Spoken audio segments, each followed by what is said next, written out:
বিসমিল্লাহির রহমানির রহিম।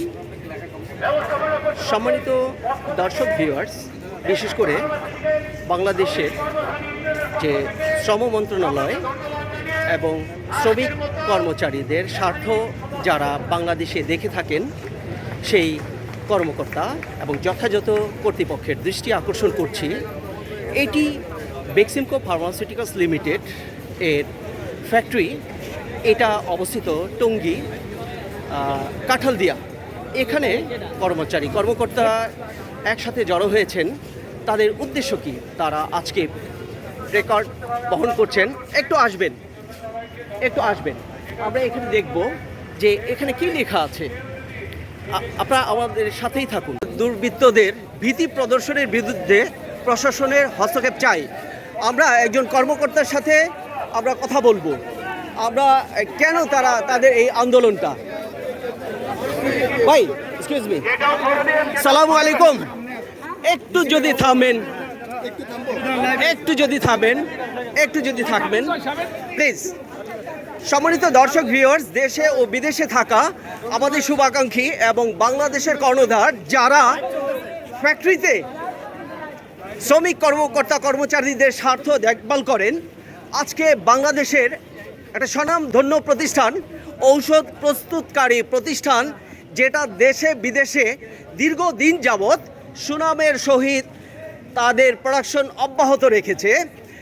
বাংলাদেশের জন্য একটা আত্ম অহংকার যে আমাদের ঔষধ সুদূর আমেরিকাতে যাচ্ছে, কানাডাতে যাচ্ছে এবং দেশের সর্বত্র যাচ্ছে। এটা আমাদের আত্ম অহংকার। আজকে দুঃখের সাথে বলতে হয়, এরকম এক স্বনামধন্য প্রতিষ্ঠান যার উপরে আজকে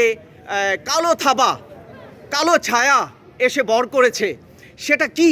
কেন তারা আজকে এখানে সমবেত হয়েছেন? তারা বিভিন্ন ব্যানার ফেস্টুন বহন করছেন। আমরা দেখছি কিছু একটা লেখা আমরা পড়ব, বহিরাগতদের ষড়যন্ত্রে রুখে দাও, এগুলি বলা আছে। আমরা এখানে এই প্রতিষ্ঠানের কর্ণধার যারা আছে তাদের কাছ থেকে আমরা একটু জানবো কেন তাদের আজকে অবস্থান ধর্মঘট এবং কাকে জানাচ্ছেন, কেন জানাচ্ছেন, আপনারা কি চাচ্ছেন। সালামু আলাইকুম। আপনারা একটু পরিচয় দিয়ে যদি কিছু বলেন। আচ্ছা, আমি মেজর রিটায়ার্ড শাফিন আহমেদ। আমি বেক্সিমকো ফার্মাসিউটিক্যালসে অ্যাডমিন এবং HR ম্যানেজার হিসাবে কর্মরত আছি। আসলে গত 5 তারিখের পর থেকেই একটি দেশের পটভূমির পরিবর্তন হয় এবং আমরা দেখতে পারি যে তার প্রেক্ষিতে বিভিন্ন সময় আমাদের এখানে যারা কর্মরত ছিলেন অস্থায়ী শ্রমিক, তারা বিভিন্ন রকম দাবি দেওয়া নিয়ে হাজির হয়। আমরা সবগুলো দাবি খুব সুন্দরভাবে সেগুলো আমরা পরিবর্তন করে তাদের দাবিগুলো আমরা মিটিয়ে ফেলি। কিন্তু দেখা যায় তাদের মধ্যে এবং তাদের কিছু দুষ্কৃতিকারীরা যারা দাবিগুলো পাওয়ার পরেও উক্ত কোম্পানিটি যেন সুন্দরভাবে তার প্রোডাকশন কার্যকলাপ পরিচালনা করতে না পারে, তার জন্য বিভিন্ন রকম ম্যানেজমেন্ট এবং সকল স্টাফ কর্মচারীদেরকে বিভিন্ন সময় হুমকি দামকি দিয়ে কাজ বন্ধ রাখার জন্য প্রলম্বিত করে এবং জিম্মি করে আমাদের বিভিন্ন সময়। ফলে আমাদের কার্যকলাপ আসলে আপনারা জেনে থাকবেন যে এই কোম্পানিটি বর্তমানেও বিশ্বের 68টি দেশে ওষুধ সরবরাহ করে থাকে এবং বাংলাদেশের ওষুধ রপ্তানির মধ্যে শীর্ষে অবস্থান করছে। তারপরে এই কোম্পানিটি 3-4 দিন বন্ধ থাকার ফলে আমাদের অনেক ক্ষয়ক্ষতি হয় এবং পরবর্তীতে আমাদের যারা কর্মকর্তারা রয়েছেন বিভিন্ন সময় তাদেরকে হুমকি দামকি দেওয়া হয় যেন আমরা কাজে ঠিকমতো না যোগদান করতে পারি এবং আমাদের বিভিন্ন যারা কর্মকর্তা রয়েছে তাদেরকে মারধর করে ফ্যাক্টরির ভিতরে। তো তা নিয়ে আমরা আসলে নিজেরা একটি আতঙ্কের মধ্যে আছি। তারপরেও আসলে এই কোম্পানিটি আমাদের আত্মার সাথে জড়িত। তো আমরা সবসময় চাই যে সাধারণ মানুষ যেন ওষুধ পায়, মানুষের মধ্যে যেন আমাদের সেবাটা পৌঁছে যায়। সেজন্য আমরা সবসময় এই ফ্যাক্টরিটি চালু রাখার পক্ষে। আমরা না, আমাদের এখানে কর্মরত প্রায় সিংহভাগ কর্মচারীরাই চায় যে এখানে কোম্পানিটি চলুক এবং আমাদের মানুষ যেন এই কোম্পানির সেবা সারা দেশে পায়। সেজন্যই আমাদের আজকের এই মানববন্ধন, যেন দুর্বৃত্ত যারা সন্ত্রাসীরা আমাদের এখনও কাজে যোগদান করতে বাধা তৈরি করছে তাদেরকে যেন আমরা প্রতিহত করতে পারি। তাই আমরা সবাই একসাথে চাই যেন সবাই আমরা। আচ্ছা, এখন প্রশ্ন, আপনারা প্রশাসনিকভাবে কি ব্যবস্থা নিয়েছেন এবং কাকে জানিয়েছেন এবং এই মানববন্ধন কার উদ্দেশ্যে, কার কাছে প্রতিকার চাচ্ছেন? আমরা প্রশাসনের কাছে আসলে এই মানববন্ধনে জড়িত হয়েছে। এই প্রশাসনের সংশ্লিষ্ট যারা প্রশাসন রয়েছে, যারা হচ্ছে বর্তমানে আপনি জানেন যে আইন শৃঙ্খলা নিয়ন্ত্রণের দায়িত্বে যে যৌথ বাহিনী রয়েছে, তাদেরকে আমরা জানিয়েছি। তারা আমাদের যথাযথ সহায়তা করেছে এবং এই ফ্যাক্টরি চালু রাখার জন্য আপনি জেনে থাকবেন যে এটা যেহেতু একটি ইউএসএফডি অ্যাপ্রুভ কোম্পানি, তার জন্য হচ্ছে আমেরিকান এম্বাসি এবং বহির্বিশ্ব থেকেও চাপ আছে যেন আমাদের ফ্যাক্টরি নির্বিঘ্নে যেন আমরা কাজ করতে পারি।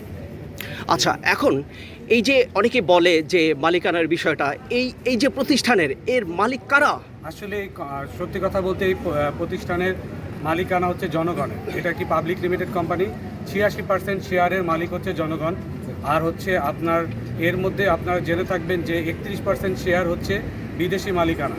সো এই কোম্পানিটি আসলে সাধারণ মানুষের, আমরা সবাই এর মালিক আসলে, যার কারণে আমরা এখানে সমবেত হয়েছি যেন আমাদের কোম্পানি, আমাদের মালিকানাধীন কোম্পানি যেন আমরা প্রতিহত করতে পারি সন্ত্রাসীদের হাত থেকে নিরাপত্তার জন্য।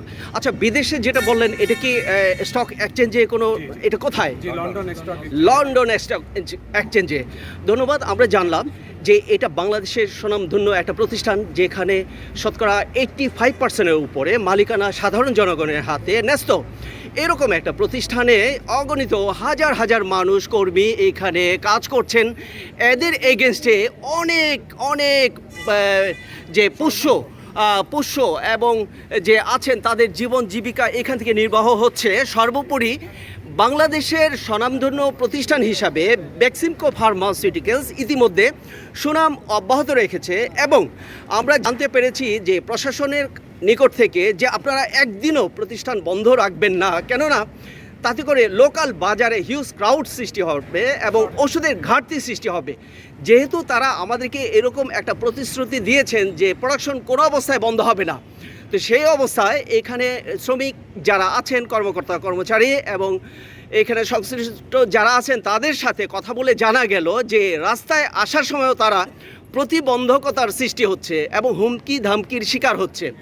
যথাযথ প্রশাসন, বিশেষ করে বাংলাদেশে যারা দায়িত্ব নিয়েছেন, তাদের প্রতি সুদৃষ্টি কামনা করছি যেন এই পরিবারের প্রত্যেকটি সদস্য নিরাপদ থাকে। দেশের স্বার্থে, দশের স্বার্থে সবার আগে স্বাস্থ্য।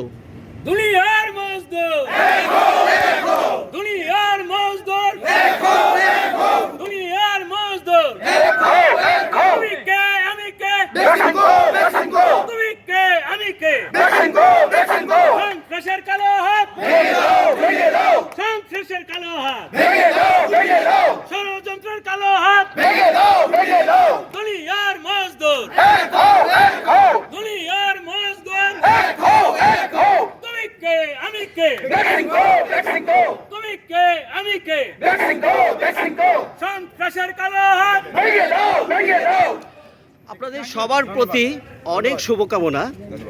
এদেশ নিরাপদ থাকবে, প্রতিটি ঘরে ওষুধ চলে যাবে, এই প্রত্যাশা রইল। বেক্সিমকো দিন দিন উত্তর সমৃদ্ধির পথে হাঁটুক।